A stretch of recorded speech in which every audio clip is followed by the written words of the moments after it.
Do you want to know how you can log into Lexis AI? If yes, then this video is for you.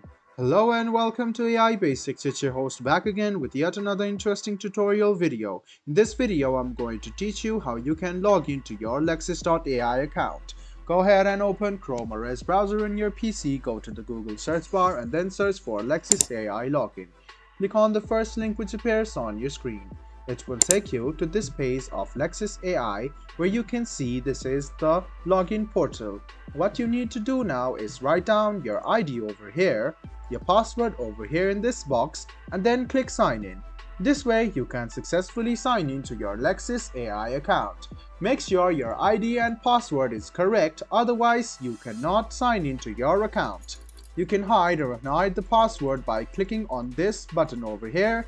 You can click on Remember Me and you will not have to log in the next time you want to enter Lexis.ai.